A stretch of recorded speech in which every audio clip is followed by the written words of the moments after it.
रीना गुप्ता जी कुछ कहना चाह रही हैं? आशुतोष जी, इसके बाद मैं फौरन आपके पास आ रही हूँ। रीना गुप्ता जी, देखिए, अब देश के हिंदुओं को भारतीय जनता पार्टी के दोगलेपन को पहचानना होगा, और जब तक हम भारतीय जनता पार्टी को देश से निकाल के बाहर नहीं फेंकते, देश में अमन चैन नहीं आएगा। अब आप देखिए, एक तरफ तो ये अपने आप को हिंदू धर्म का रक्षक बताते हैं, सबसे बड़ा दोगलापन ये है कि जो गौ माता को काटती हैं जो कंपनियां, उससे ये चंदा क्यों लेते हैं। आज आपके टीवी चैनल पे भारतीय जनता पार्टी के प्रवक्ता ये बात माने कि आज के बाद जो बीफ और जो गौ माता को काटने वाली कंपनियां, उससे हम चंदा नहीं लेंगे, पहली बात।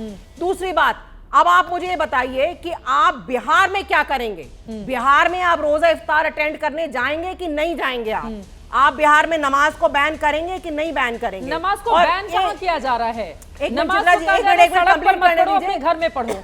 कहां, वहां पे करेंगे कि नहीं करेंगे? और आखिरी पॉइंट मेरा, राधिका जी नई नई आई हैं कांग्रेस छोड़ के भाजपा में, इसीलिए अरे बोले थी, देखिए मैं बीच में नहीं बोली थी, कांग्रेस में भी नहीं है, फिर भी मुझसे ऑब्सेस्ड है बीच में नहीं बोली थी। ये देखिए, ये दिल्ली की मुख्यमंत्री का बयान है जो कह रही है कि होली पे पानी वेस्ट ना किया जाए। ये हमने नहीं बोला है, ये इनकी मुख्यमंत्री ने बोला है। पानी की बर्बादी हम ना करें, नेचुरल कलर्स के साथ खेलें, पानी की बर्बादी हम ना करें।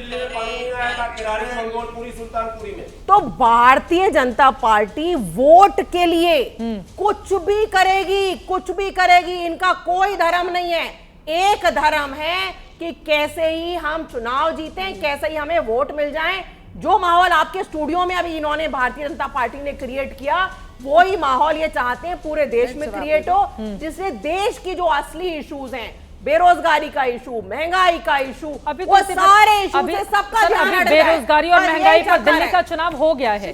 अभी उसी मुद्दे पर दिल्ली का चुनाव हुआ था ना मैम, उनको देखिए जनता ने क्या, चुनाव से बिल्कुल लोकतंत्र में जनता जिसको चुनती है उसकी बातों पर ज्यादा भरोसा करती है। व्यक्तिगत तौर पर मैं आपको या उनको ज्यादा कम पसंद कर सकती हूँ, लेकिन लोकतांत्रिक तरीके पर आप उनकी बातों पर एक बड़ी आबादी ज्यादा भरोसा कर रही है। लेकिन हम मुद्दे पर आ जाते हैं, जिस मुद्दे को लेकर यहाँ पर चर्चा कर रहे हैं।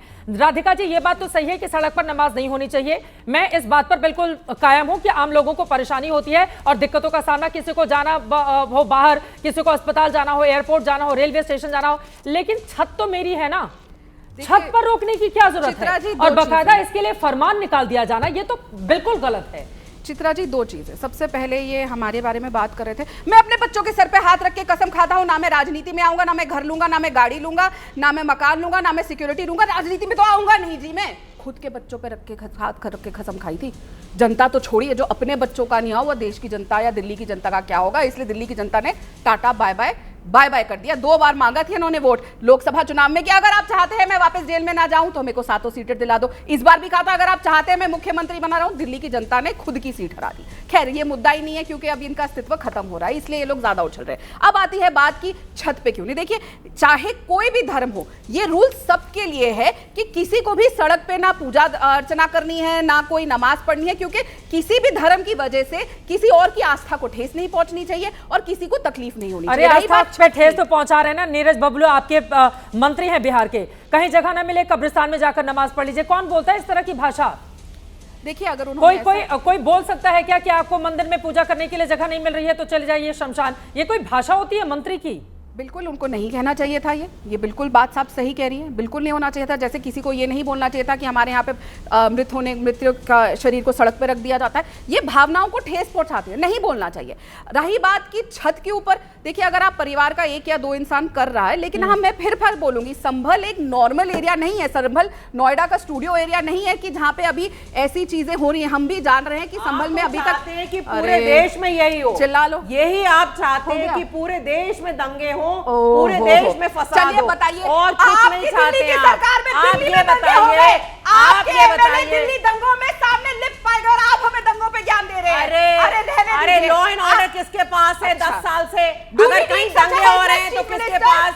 अरे ये बताओ ना, जब बात करते हैं आप, वादों की बात करते हैं, पूरा यही समय वो है कि इधर। जो दिल्ली के लोगों से देखिए। वादा किया है उसका टेंशन डाइवर्ट की जाए। कौन अब आप सी बताइए, टेंशन डाइवर्ट हो रही है? प्रधानमंत्री जी ने कहा था 8 मार्च को सबके खाते में 2500 रुपए आ जाएंगे। किसी छोटे मोटे छुटभैया नेता ने नहीं कहा था, किसी स्पोक्सपर्सन ने नहीं कहा था, प्रधानमंत्री ने बोल कहा दिया, था जवाब दे दो। दिल्ली की महिलाएं अपना अकाउंट लिंक कर दीजिएगा, SMS आएगा 8 मार्च को। 8 मार्च चली गई, 8 अप्रैल आने अच्छा, वाली है, मैं इसका 8 मई जवाब आ दे देती जाएगी। हूँ। अब ये इसका बताइए जवाब हमारे खाते में पैसे क्यों अब बताओ, आएंगे? बताओ। लेकिन दिल्ली के नेता भी इनके वही कर रहे हैं कि मीट की दुकानें बंद करवाइए, ये नवरात्रों में ये नहीं होना चाहिए, वो नहीं होना चाहिए, क्योंकि पूरे देश का सिर्फ अटेंशन डाइवर्ट करना है। चित्रा जी। 10 साल से वही कर रहे हैं और अगले 5 साल भी वही करते रहेंगे। बाकी सब आर्टिफिशियल इंटेलिजेंस बना रहे हैं, कोई वहां पे अच्छा। मार्स में जा रहे हैं, यहाँ ये कर रहे हैं, वो कर रहे हैं। हम क्या कर रहे हैं? हमारा डिस्कशन क्या हो रहा है? चंद्रमा कि पे मीट गए बैट थे, चंद्रमा के मीट बैट दूसरे होना हिस्से पर। चाहिए। चित्रा जी, हमारा चित्रा जी, डिस्कशन आप क्या हो अगर रहा याद हो, है? नमाज कहाँ पढ़नी चाहिए? हाँ। होली कैसे मनाएं?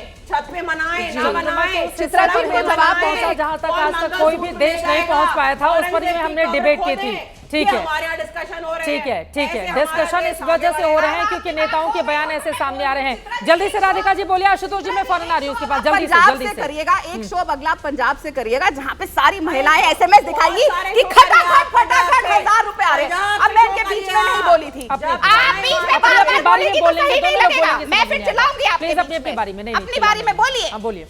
पंजाब से शो करते हैं, सारी महिलाएं दिखाएंगी उनके फोन पे खटाखट फटाफट कैसे केजरीवाल साहब ने कहा है तो पैसे तो आ ही रहे हैं अभी जी। तो- हर महिला के पास 1000 रुपए प्रति माह पिछले 2.5 साल से आ रहे हैं। हम तो कह के थक गए, बता दीजिए, क्योंकि आपने दिल्ली जैसे खाली कर ठीक दिया, है। वैसे पंजाब भी खाली है, तो आप कैसे पहुंचा रहे हैं? हमें भी तरीका बता दीजिए, हम ठीक तुरंत है, वही अभी लागू इतने कर दूर देंगे। नहीं जाते हैं, बता अभी दीजिए, अभी आप त्योहारों बता पर ही दीजिए। रहते हैं। आपके ठीक फोन है, पे होगा डेटा? अभी त्योहारों पर ही रहते हैं, कितनों इतने को दूर मिला? नहीं जाते हैं। अभी तो दिल्ली का रिजल्ट हाल ही में आया है, बाद में पंजाब भी चले जाएंगे।